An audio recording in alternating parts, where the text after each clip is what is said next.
Hi, welcome to my channel Sufiya creation. ఎలా ఉన్నారు? అందరు బాగున్నారా? ఈ రోజు మరొక కొత్త వంటతో మీ ముందుకు వచ్చాను. ఆ వంట ఏదో చూద్దాము రండి. ఏమి లేదండి, క్యారెట్, సగ్గుబియ్యం, బెల్లం వేసి పాయసం చేయబోతున్నా వెరైటీగా. దానికి కావాల్సిన ఎందుకు చూద్దామా. 1/2 కేజీ క్యారెట్ తీసుకున్నాను, ఇట్లా తురుముకొని పెట్టుకున్నాను. 1 లీటర్ పాలు తీసుకున్నాను. సగ్గుబియ్యం నానబెట్టుకున్నాను, ఒక 100 గ్రాముల దాకా, 1 గంట సేపు నానబెట్టుకోవాలా.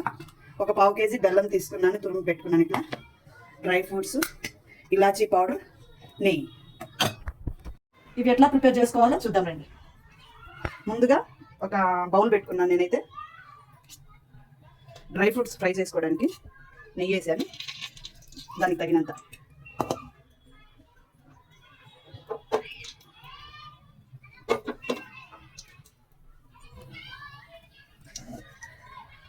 నెయ్యి బాగా వేడైపోయింది. డ్రై ఫ్రూట్స్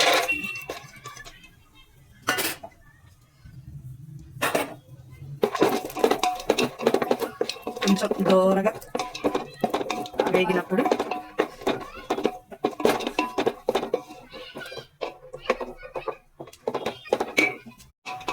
బాగా దూరంగా కాగిపోయింది. తీసి పక్కన పెట్టుకోవాలి.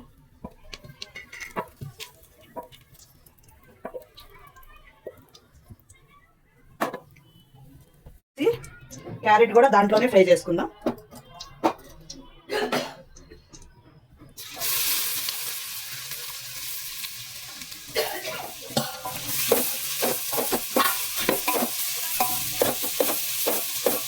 కొంచెం ఒక 5 నిమిషాలు పచ్చివాసన పోయేంతవరకు, పచ్చివాసన వెళ్ళే వరకు వేయించానండి నేను. ఇప్పుడు సరిపోయింది. ఇప్పుడు స్టవ్ ఆఫ్ చేసుకొని ఇది తీసి పక్కన ప్లేట్ వేసుకుందాం. ఇప్పుడు దీంట్లోనే ఈ లీటర్ పాలు వేస్తున్నానండి. పాలు వేసాను, 1 లీటర్ పాలు దీంట్లో. ఇవి బాగా మరిగిన తర్వాత దాంట్లో సగ్గుబియ్యం వేద్దాం. తర్వాత మరగనివ్వండి. పాలు పొంగొచ్చేసినాయి. దాంట్లో ఈ సగ్గుబియ్యం నానబెట్టుకుని వేసుకున్నాం. ఇది బాగా ఒక 15 నిమిషాల దాకా ఉడకనివ్వండి. సగ్గుబియ్యం నిమిషాలు అయిపోయిన తర్వాత ఇదిగోండి మెత్తంగా ఉడికింది.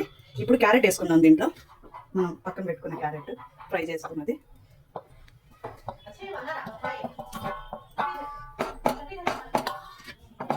ఇది ఒక 5 నిమిషాల దాకా ఉడకనిద్దాం. ఇట్లా ఇది 10 నిమిషాలు అయిందండి. క్యారెట్ వేసి, క్యారెట్ కూడా ఉడికిపోయింది. ఇప్పుడు బెల్లం వేసుకుందాం. తురుము పెట్టుకుందాం.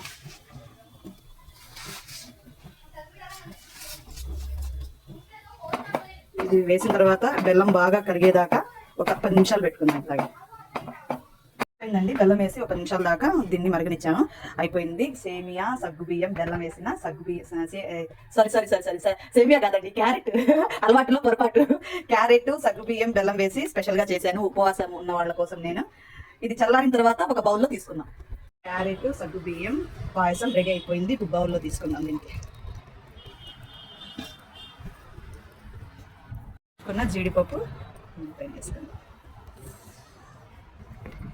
చూస్తుంటేనే బాగుంది, కలర్ఫుల్గా. మీరు కూడా ఇంట్లోనే ట్రై చేయండి. చేసుకొని ఎట్లా ఉందో కమెంట్ సెక్షన్లో పెట్టండి. లైక్ చేయడం మర్చిపోతున్నారండి. లైక్ చేసుకోండి నా వీడియో చూసి. సబ్స్క్రైబ్ చేసుకోండి వాళ్ళు సబ్స్క్రైబ్ చేసుకోండి. పక్కనే బెల్ ఐకాన్ ఉంటుంది, క్లిక్ చేయండి. అలా ఆప్షన్ వచ్చింది, దాని మీద కూడా క్లిక్ చేయండి. అన్ని వీడియోస్ వస్తున్నాయి. ఇవన్నీ ఎందుకు చేస్తున్నానంటే, మా ఇంట్లో ఉపవాసాలు ఉన్నారండి. రంజాన్ నెల కదా, వాళ్ళు సాయంత్రం ఒక పొద్దు పిలుస్తారు కదా, వాళ్ళ కోసం తొందరగా ప్రిపేర్ చేస్తున్నాను. ఇది క్యాబేజీ పకోడీ అండి. ఇది అందరూ ఉల్లిపాయ పకోడీ అట్లా వేసుకుంటారు కదా, నేను కొంచెం వెరైటీగా క్యాబేజీ పకోడీ చేస్తున్నాను. మళ్ళీ టైం అయిపోతుంది, వాళ్ళకి అన్నీ అందియాలి కదా మళ్ళీ టయానికి. నేను వేడిగా క్యాబేజీ పకోడీ వాళ్ళ కోసం